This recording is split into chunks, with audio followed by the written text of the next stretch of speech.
Good evening, I'm Matt Woodman. This is CTV News at 6. Tonight, searching for Samuel. Police are now calling the teenager's disappearance criminal. It's based on what I would call evidence, but also intelligence that we've collected. A student scolded by the Alberta Next Panel host, disappointed he hasn't received a personal apology.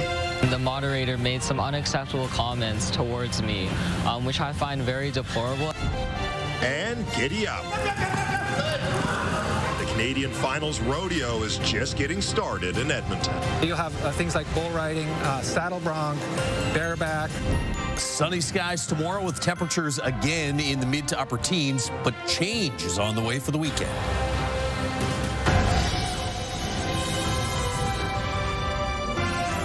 CTV Edmonton, local breaking news with Matt Woodman. The disappearance of a teenager from Edmonton is now being called criminal by police. Samuel Bird was last seen 4 months ago on June 1st. CTV's Brendan Purdy joins us in studio with the latest. So, Brendan, what are the latest developments in this case? Well, Matt, the lead detective says based on the totality of information that police have gathered, they believe that Samuel is dead. And that's the basis for labeling his disappearance as criminal. Bird's mother says it's just a matter of time before he's found. I feel like we're going to find him. Maybe it might take a while, but I know we will find Samuel, and I know he's going to get his justice. I mean, those people can run, but they can't hide. It's going to follow them forever, and I can't imagine what they're going through because of, I hope they see his face. Investigators believe Bird's body was likely disposed of no more than 150 kilometers from Edmonton within hours of his disappearance. They've provided the following map and say they believe his body is on land and steps were likely taken to conceal it. Police have conducted 3 searches in the area, including using specialized personnel and canine units. They're now calling on hunters and outdoor enthusiasts to be on the lookout for Bird's remains, while urging landowners in the area to check wells, culverts, and other areas of their properties. It's based on what I would call evidence, but also intelligence that we've collected during the investigation. It's certainly not an exact science, okay? We're just trying to narrow the scope of future searches. Police say Bird was last seen on a surveillance video walking through Holy Cross School around 8:30 p.m. on June 1st. He then went to a friend's house in the Kenora neighborhood where a search warrant was executed in September. A fire destroyed that house earlier this week. Now, police have since found a van that they believe is connected to that fire. Matt? All right, CTV's Brendan Purdy live in studio tonight. Thank you. And the search to find a 6-year-old boy who disappeared in the Crow's Nest Pass area more than a week ago has been called off. RCMP say Darius McDougall is now presumed dead. Helicopters, dogs, and underwater teams were used to search 22 square kilometers of mountain terrain. Investigators insist their work will continue until Darius is found. They are now relying on tips from the public. This is not the outcome we wanted. Having visited the integrated command post, though, I know that everyone did everything in their power to find Darius, and we will continue to pursue avenues to find him when they arise. The autistic boy was reported missing when he did not return from a walk with 6 young family members more than a week ago. A strike looks more and more likely come Monday after teachers rejected the government's latest contract offer earlier this week. The province has added new measures should teachers walk off the job. CTV's Gates Warren has more on what students and parents can expect. It's going to be even tougher until everything gets sorted out with this whole thing. Sebastian Bartlett walking his kids to school Wednesday, but next week, classrooms could look as empty as this one. Teachers overwhelmingly voting down the latest offer on Monday, 89.5% of members saying no to the deal on the table. It tells me that they know what they want to see out of a collective agreement and that they're willing to stand up for it. With teachers prepared to walk off the job first thing next week, the province is offering support to some parents while kids are at home. Families would receive $30 per child for each day the strike rolls on. You must be a parent or guardian of a child under 12 who is enrolled in public, separate, or francophone schools to be eligible. You must also be registered on the parent portal with alberta.ca to access the money. One labor expert says these payments from the government serve as a distraction. It feels like it's probably just an attempt to try and shift public opinion on the issue rather than try and solve the problem. What they should be doing is getting back to the table and talking to the union about how do we get a new deal. Alberta Teachers Association President Jason Schilling says conversations at the bargaining table can happen at any point, but a strike feels like the next step. If government is unwilling to move from what they positioned themselves with last week, we would have to just sit down and see. If teachers do strike on Monday, they technically won't be hitting the picket lines as they don't receive strike pay. Schilling says teachers will be holding rallies and demonstrations, allowing the public to join. The first rally scheduled for Sunday morning at the legislature. Gates Gorin, CTV News, Edmonton. And we're waiting for an updated comment from the province regarding a potential teacher strike. Now, if there is a strike, the city will offer pop-up day camps. The city says the camps will provide a safe and educational environment for elementary-age kids. Camps at the Valley Zoo, John Walter Museum, Fort Edmonton Park, and White Mud Park will start on Monday. A camp at the Matart starts Tuesday. The city says kids must register for a full week of programming. Prices vary between $180 and $290 depending on the location and dates. No payment is required to join a wait list. The camps will only run if teachers strike and schools are closed. Edmonton Elections is warning there could be complications to the upcoming municipal election because of the Canada Post strike. It's working on solutions to minimize the disruptions. That includes not mailing voter information cards to eligible voters and households. Fortunately, we have an alternative. If you go to edmonton.ca/for-voters and use the Find Your Voting Station tool, you simply have to enter your address. You're going to get all the same ward information, voting station location, and the dates for both your advance vote and how to vote on election day. Special ballots are still being offered for people who can't vote during advance voting or on election day. You can apply online or in person. The Alberta government is proposing a new pipeline to the coast of British Columbia. The Premier says the new project aims to strengthen Canada's energy infrastructure and drive future economic growth. As CTV's Tim Brooke explains, there's still a ways to go before more oil can flow. Premier Danielle Smith hasn't held back her feelings about a new crude pipeline to northwest BC. What stands before us right now is a once-in-a-generation opportunity to unlock our wealth of resources and become a world-leading energy superpower. So far, no private company has stepped forward to bankroll a new pipeline. So Wednesday, Smith announced she'll lead the process to build the application for a 1 million barrel per day pipeline. If we fix the investment climate and get an agreement with the federal government to move forward on this on the major projects list, that proponents will step up and it will be built with private sector money. The province will work with 3 Canadian operators, Enbridge, Trans Mountain, and Southbow. The group will research a route and eventually put together an application. Smith is convinced by the time that proposal is done, the feds and Indigenous groups will be on board and private investments will come. The fact that we're engaging early and we're being transparent and having very respectful conversations certainly helps. For now, the province is putting up $14 million of taxpayer funds to support early planning work. It's going to be a real tough go because the private sector, despite all the egging on of Alberta, has not been willing to step up on its own. We've seen so many things fail. And of course, others will have a say. Premier Smith continues to advance a project that is entirely taxpayer funded, has no private sector proponent, is not a real project, and is incredibly alarming to British Columbians. Smith says she did give BC's Premier a courtesy call earlier this week, but that hasn't convinced him. And Smith is well aware her government can't do this alone. I have not publicly opposed any project that has been proposed by any of my premierial counterparts. This is a test of whether Canada works as a country. Tim Brooke, CTV News, Calgary.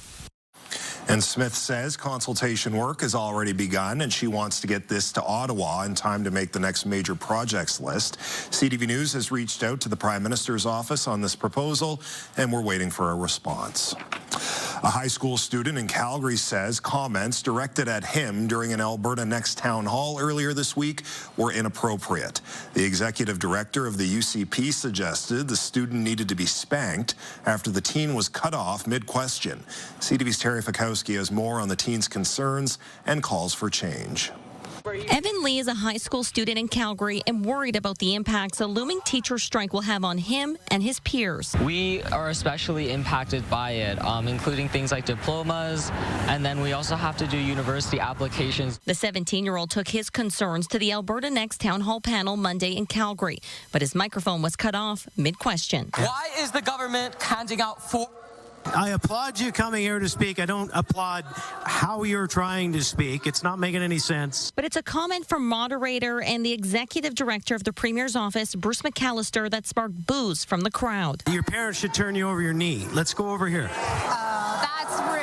I do consider those comments just absolutely unacceptable. McAllister posted an apology on X calling the remarks inappropriate. But the leader of the opposition NDP says this is not the first time he has been unprofessional in the town halls and should be dismissed. Knock it off or I'll ask you to leave. A lot of, frankly, belittling and insulting comments to citizens, which I just find so objectionable and so disgusting. The Premier calls the comment off-colored, but is satisfied with McAllister's apology. You have to engage with people respectfully. That's my expectation of my staff, and I've asked him to do better. The Premier, who sits on the panel, is criticized for not stepping in when it happened.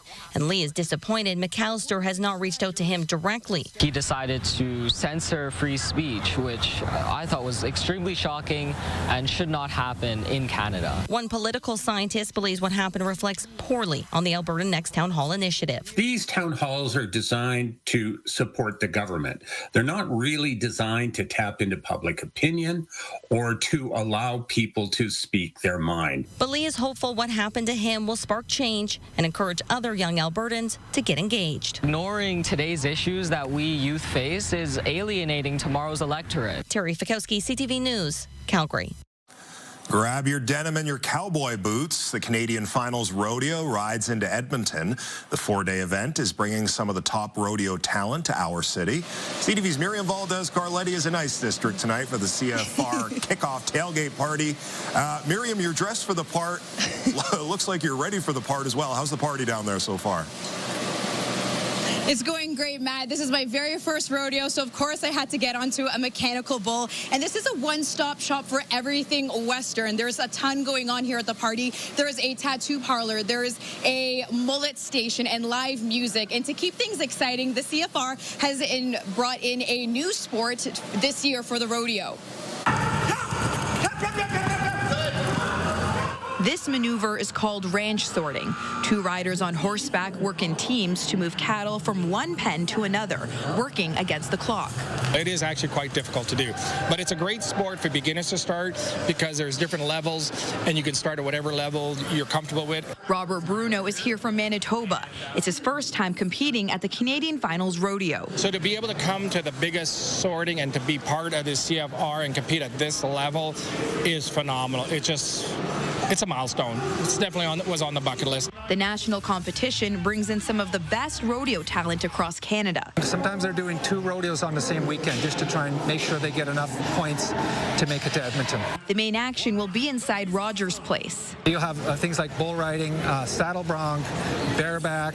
We also have novice programs on steer wrestling. The CFR is expected to draw thousands to the city. Explore Edmonton estimates the CFR will have a $32 million economic impact. We certainly get a lot of Edmontonians, but we also get a lot of people from Western Canada and Canada. Some people traveling in from the U.S. So events like this are huge for our economy. Looking good after the second, one more to go. Those inside the corral say the sports have meaning beyond the excitement. Really family orientated, so as you see, there's kids competing out here, there's old people like me, there's young people, it's a good community. And a chance to see something new, especially if it's your first rodeo. I want to get her into it one day, so. On top of the action in the dirt, the Edmonton Expo was hosting a trade show all weekend. People can still buy tickets for CFR, which runs until Saturday, and they're going to be at this tailgate party, which runs until, 4:30 every day. Back to you, Matt. Miriam, the mechanical bull is always harder than it looks. Thanks very much. Miriam Valdez-Carletti down in Ice District for the beginning of CFR tonight. Well, the Edmonton Oilers have picked up a goaltender from the Utah Mammoth. Connor Ingram is joining the Oilers organization. The 28-year-old has played 102 career NHL games and has 39 wins under his belt. The team's general manager says Ingram will start the year with the Oilers AHL team. Plan for him is to go to Bakersfield. He's not been in training camp right now, so we need to get him going, get him, up to speed. And so I just spoke to him a few minutes ago, and he's excited for a new opportunity, for a fresh start. It's an insurance policy in case there are injuries or whatever happens, but here we feel there's a quality goaltender who has had success in the NHL. The Oilers head coach says Stuart Skinner and Calvin Pickard will start the season with the Oilers. The Oilers have 2 preseason games remaining, beginning in Seattle tonight against the Kraken at 8 o'clock.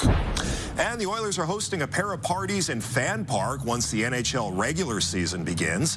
The first party starts at 5 o'clock next Wednesday ahead of the Oilers' home opener against the Calgary Flames.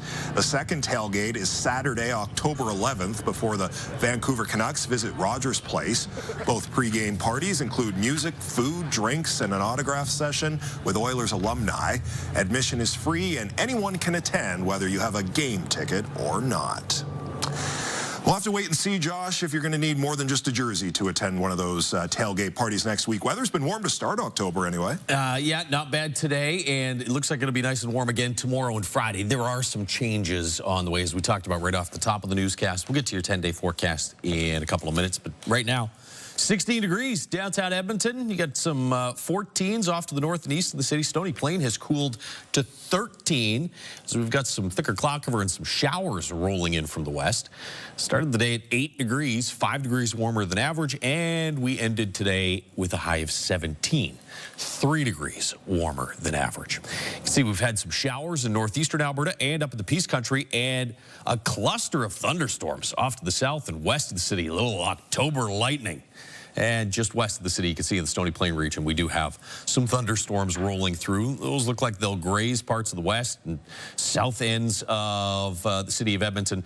Not everybody's going to get hit, but there will be some rumbles of thunder out there and some flashes of lightning. So through the early evening hours, you have that chance of a shower. And then overnight tonight, skies will start to clear. Wind will die down as well. It'll be a little gusty out ahead of those scattered shower and thunderstorms.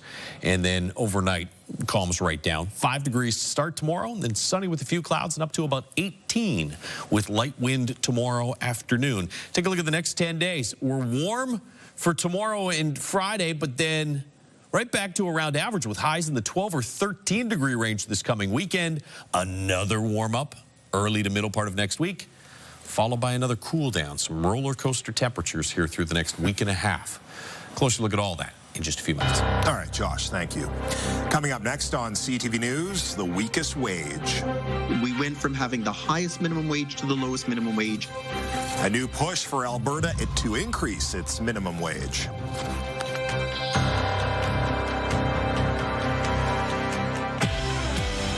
Coming up Thursday on Your Morning, we learn about a trailblazing jazz singer from our city that you've likely never heard of, and we'll talk to the all-new panel of judges from Master Chef Canada ahead of the season premiere. Your Morning Edmonton, weekdays. Brought to you by James H. Brown Injury Lawyers, the heavy hitters of injury law.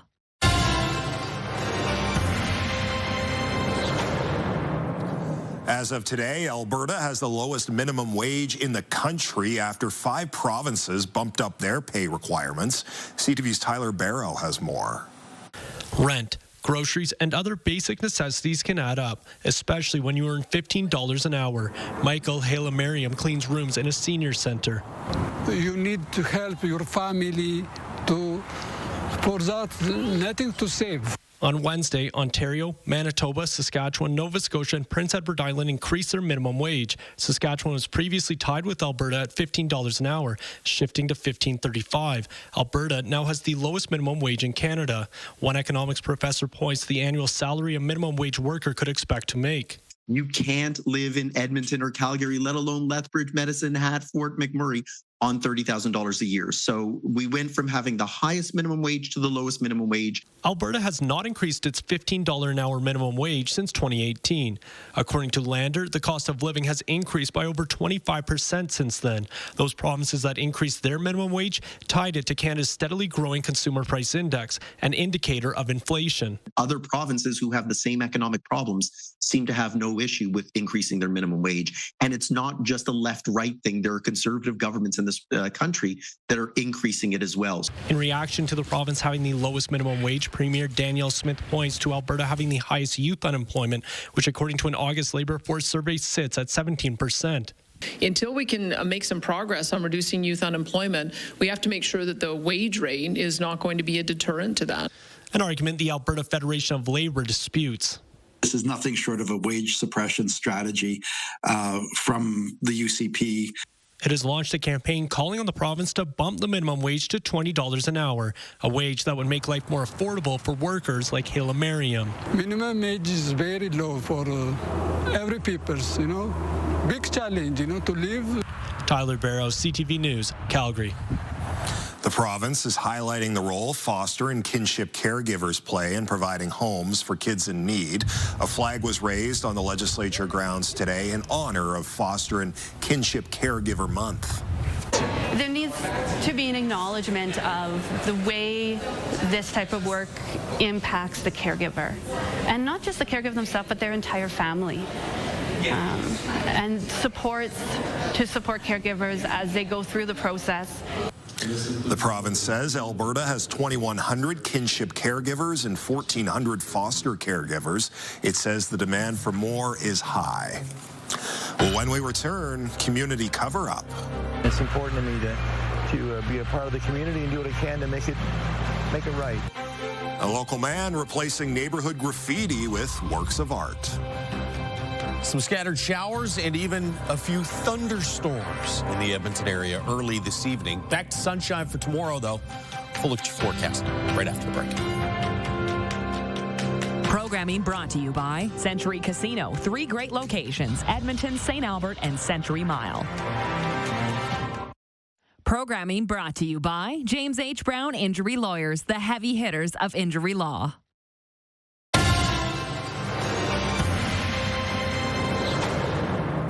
A fence is usually a dividing line in a community. Tonight, it's bringing a neighborhood in St. Albert together. A family's fence was covered with graffiti until a stranger stepped in with an act of kindness. CTV's Merrick DeCash explains. Cars are passing by a new mural on Sturgeon Road in St. Albert. Just days ago, the same fence was covered in graffiti. Isn't it cool? It's almost like a bit of a camouflage.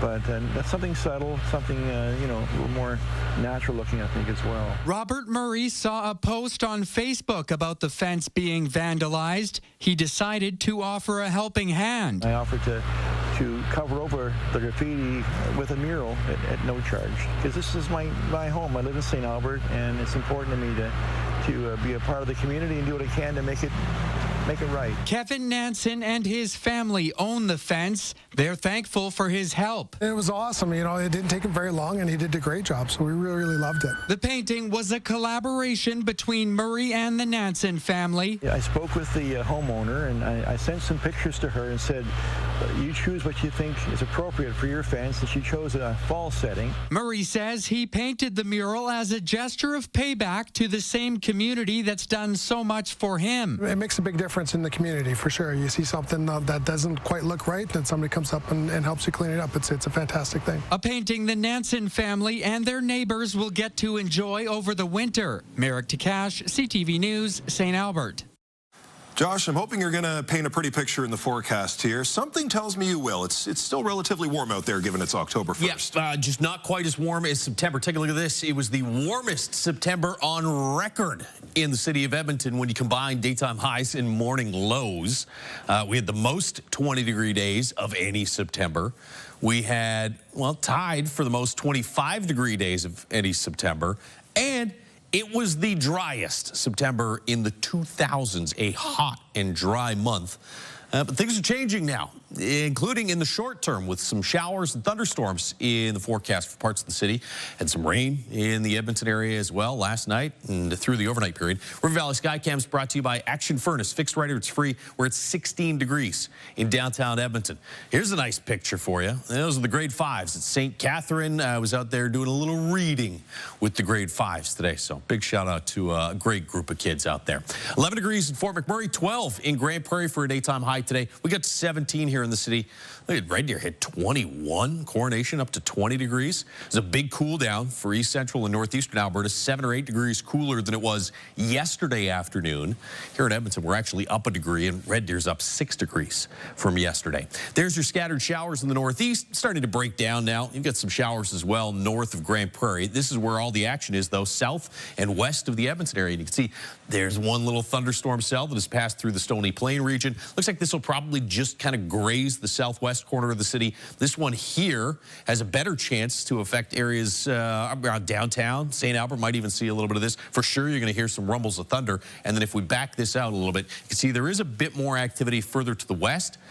But I don't think these come through the city, and those should slide by to the south. So it's really kind of in the next hour and a half that we'll see the showers and thunderstorms. If you get through the next hour and a half and you haven't seen any of that, then you're not going to for the rest of the night, because skies will be clearing overnight tonight. We'll start tomorrow with some sunshine and mainly sunny skies right through the day. Off to the northeast here, Lac La Biche towards Cold Lake through the morning hours, and then midday you could see some showers.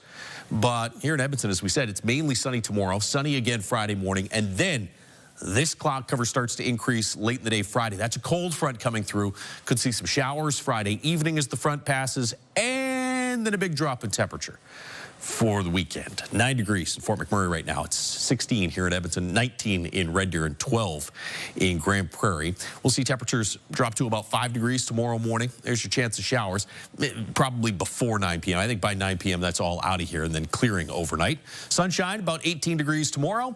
18 again on Friday with the chance of some late day showers, and then in the 12 or 13 degree range Saturday, Sunday, Monday, which is a lot cooler but no worse than average. Could see some patchy frost through the course of the weekend and into early next week as well. There's your temperatures jumping back close to 20 by Tuesday, Wednesday, but long-range forecast has us closer to 10 by Thanksgiving weekend. All right, Josh, thank you. Still ahead tonight on CTV News, a request to send belugas to China is denied. It is not okay to keep them in captivity for entertainment purposes. What's next as a Canadian theme park says it can't afford to take care of the mammals. And a volcanic eruption lights up the Hawaiian night sky.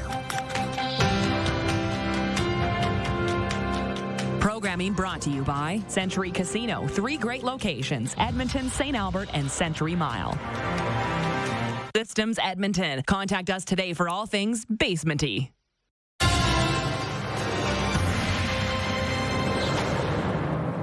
Supporters of a BC ostrich farm who have set up camp to protect the flock are being linked to accusations of an attack. The Mounties arrested a man who allegedly tried to set fire to an elderly neighbor and her home. CTV's Judy Trin has the exclusive details. What is going on? We're dealing with another issue altogether. Last week, when the RCMP descended on the Universal Ostrich Farm to assist the Canadian Food Inspection Agency in a planned cull, the Mounties were sidetracked by a chilling 911 call. I was so into the fear that I was going to get lit on fire. Lois Wood says that just after sunrise, she saw a masked man dressed in black pouring gas around her home. When she confronted him, the intruder threw gas on her. The 72-year-old went into fight mode. This is primal. This is survival. And I bit his upper arm as hard as I could, and he punched me in the face and knocked me down. Wood's home is next to the ostrich farm. Since the government ordered the flock destroyed after avian flu was detected, You know this is wrong. dozens of supporters have set up camp to protect the birds. Police say they have arrested a suspect. We believe he was attached to the protest camp. A Conservative MP is also urging the Agriculture Minister to stop the slaughter and is cautioning supporters to stay calm. Any violence or anything off that moves from the beaten path of peaceful protest is going to result in bad things for the Ostriches. Political support will dry up. The farm's owners say they helped remove the suspect and that their supporters are not a threat. In a statement, spokesperson Katie Pisitny questioned why mainstream media would choose to publish a negative and false representation of the farm, just as the country's highest court was weighing whether it deserved a chance at justice. The cull of more than 300 birds is currently on hold. The Supreme Court will decide later this week if it will hear the farm's appeal to overturn a government order to destroy the birds. Judy Trin, CTV News, Ottawa. The federal government has denied a request from Marineland to export 30 beluga whales to an aquarium in China. The decision was slammed by the Ontario theme park, which says it has few options left to care for the mammals. As CTV's Heather Wright reports, the fate of the whales is now in limbo. The last captive whales in Canada are behind these gates. Marineland, the zoo and amusement park near Niagara Falls, Ontario, had requested an export permit to send its 30 beluga whales to the Chimelong Ocean Kingdom in China, which today was denied by Ottawa as it would have kept the whales in captivity just on another continent. It is not okay to keep them in captivity for entertainment purposes. In a statement, Marineland said it was profoundly disappointed in the federal government's decision, saying it leaves them with no ability to pay for the whales' continued feeding and care. The park has not been open in more than a year and is currently up for sale. At least 20 whales have died here since 2019, and in 2021, the province said all marine mammals living here were in distress. One option for the Marineland belugas is to send them to a proposed sanctuary in Nova Scotia. But that sanctuary is not open and has yet to receive the lease and approvals necessary. Melissa Matlow with World Animal Protection is calling on politicians to do what they can to get it up and running. I believe the sanctuary is ready to accept the whales within a year. I mean, it takes that amount of time to condition whales for transport anyway. Today, Ontario Premier Doug Ford said the government will do what it can to find the whales a new home. If we want these whales to survive, we have to move them somewhere. The fisheries minister said today she is open to other options, but there aren't many easy ones. These whales cannot be released into the wild, and experts say some of them are likely not healthy enough to be moved. Heather Wright, CTV News, Niagara Falls, Ontario. The U.S. government has shut down. Republicans who control all levels of the federal government couldn't get the votes needed to pass their budget. Democrats held firm to their demands to salvage health care subsidies. Hundreds of thousands of people are now being forced to work without pay, and as many as 750,000 federal workers could be laid off or fired. At least 69 people have been killed after a 6.9 magnitude earthquake struck the central Philippines just days after the region was hit by a deadly storm.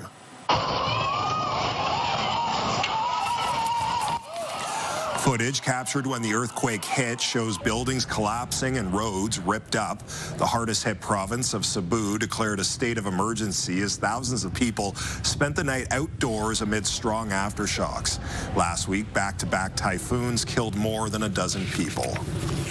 Multiple homes along the North Carolina coast collapsed into the ocean as two hurricanes stirred up destructive waves. Oh my gosh, it's gonna fall, buddy. Video shows the unoccupied houses propped up on stilts being battered before plunging into the surf. 5 homes were destroyed, the latest in a trend of the state's barrier islands eroding. 17 homes have now given way since 2020. Hurricanes Imelda and Umberto are now threatening Bermuda as they churn into the Atlantic.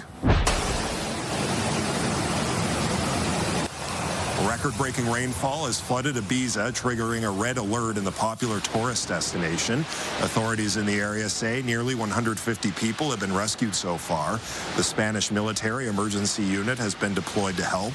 This comes a year after devastating flash floods in Valencia killed more than 230 people. Hawaii's Kilauea volcano has erupted. The volcano began erupting just after midnight, sending fountains of molten rock 100 meters into the air. This eruptive activity is confined to a crater in a national park and will not impact air traffic. Kilauea is the most active volcano in the world. This is the 34th time it's erupted. Coming up next on CTV News, oil and gas layoffs. The industry for the last 10 years has been hampered and hobbled by federal government decisions.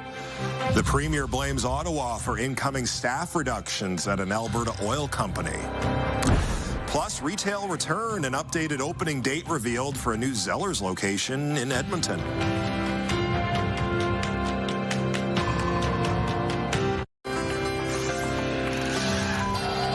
Here's a look at the markets for this Wednesday evening. The Canadian dollar down today, sitting just above 71 cents U.S.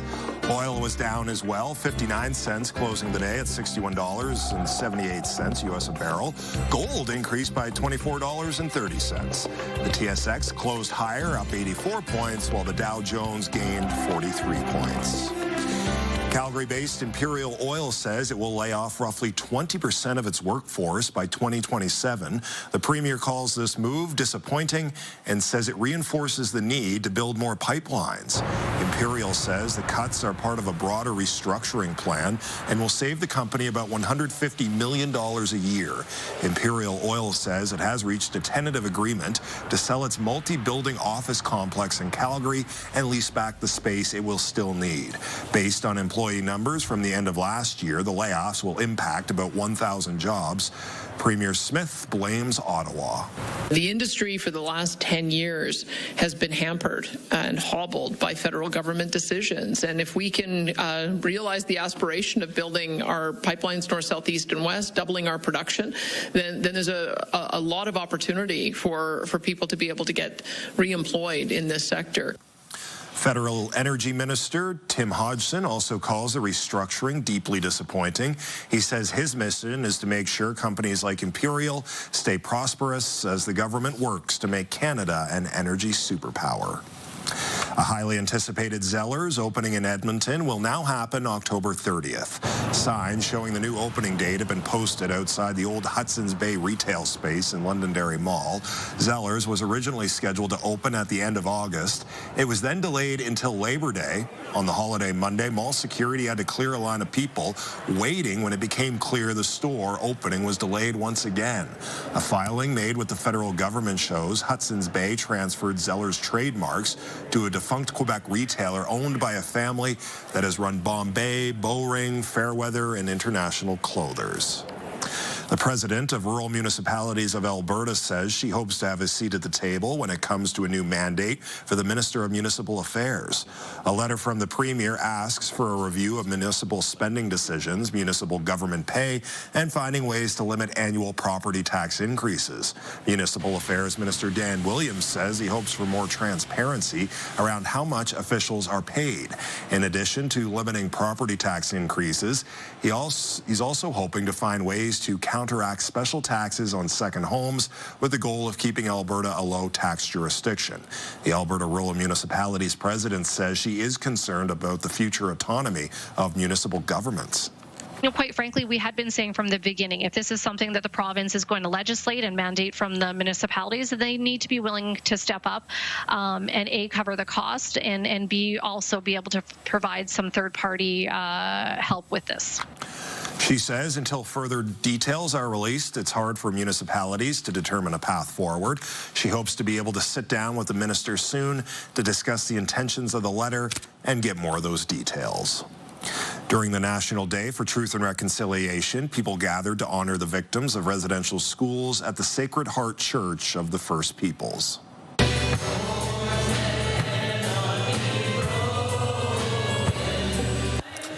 Elder Fernie Marty shared his experience with residential schools, and people from Sacred Heart say it's important to recognize the church's role in residential schools. And now we realize that the mechanism of that was completely wrong, and it was designed to fail in some ways. So we want to atone for those mistakes. Following the Mass, there was a lunch with traditional soup and bannock. The fall harvest is progressing well across Alberta. In central Alberta, yields are higher than the 5-year average. The Alberta Crop Report says most farmers are now turning to oats and canola.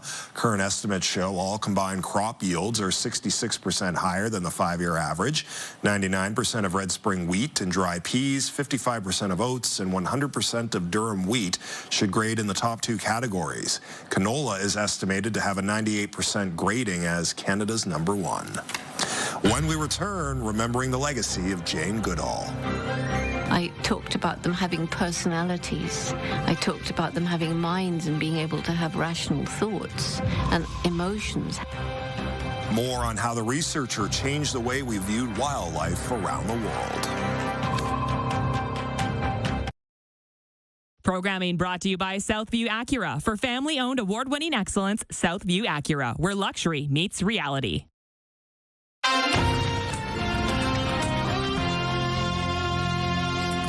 A new champ has been crowned during Fat Bear Week. Chunk is a towering brown bear who swept away the competition despite a broken jaw that's still healing. This is his first win after narrowly finishing in second place in 3 previous years. Chunk's weight is estimated at 1,200 pounds. The annual online competition allows viewers to follow 12 bears in Alaska on live webcams and cast ballots for their favorites. One of the world's most prominent scientists, Jane Goodall, died today at the age of 91. Goodall's love of wildlife and research fueled a lifelong passion for chimpanzees and the environment, even inspiring the Jane Goodall Institute of Canada. CTV's Andrew Johnson has a look back at the remarkable life of a conservationist who spoke up for animals. When a young British woman with a childhood love of primates but little scientific training traveled to Tanzania in 1960, she changed the way we look at chimpanzees. When I got to Cambridge finally, they were totally horrified. I'd named the chimps instead of numbering them. I talked about them having personalities. I talked about them having minds and being able to have rational thoughts and emotions, happiness, sadness, fear. And all of these things were supposed to be attributes only of humans. Jane Goodall also found the chimps, like humans, used tools. She incorporated their distinct personalities and family relationships into her work.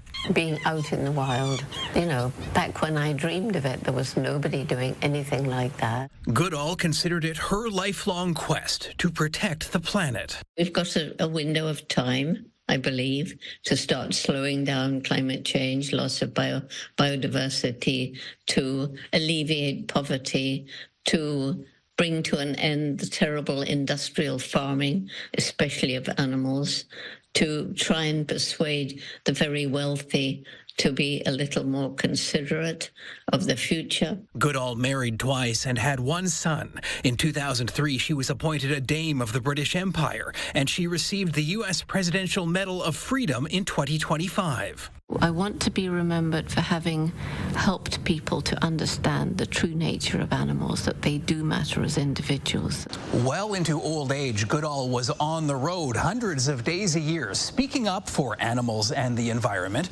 trying to empower people to do their bit, as she called it, believing millions of people making small changes can make a huge difference.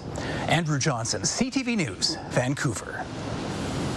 Oh, the thunder is rumbling out there in parts of at least West Edmonton. We do have some scattered showers and isolated thunderstorms moving through the Edmonton area for at least the next hour or so. Then we'll get some clearing overnight tonight. We'll drop to about 5 degrees tomorrow morning. Sunshine, light wind, and 18 tomorrow afternoon. 18 again Friday with some increasing cloud, and then a chance to some more showers late in the day Friday. That's a cold front going through, and behind that cold front, temperatures will drop back close to average, 12s, 13s, and yeah, a -1 there Sunday morning. Some frost delays for anybody hoping to golf this weekend. First time I've seen a minus in the forecast this fall. First time I've put one in there. Strong start, all right. The monkey that operates the forecast boards. I was like, put a minus in there. I was going to say, what chimp put this forecast together? Put a minus in there, Barney. That's it for us tonight. Brendan Purdy and Josh back here at 11:30.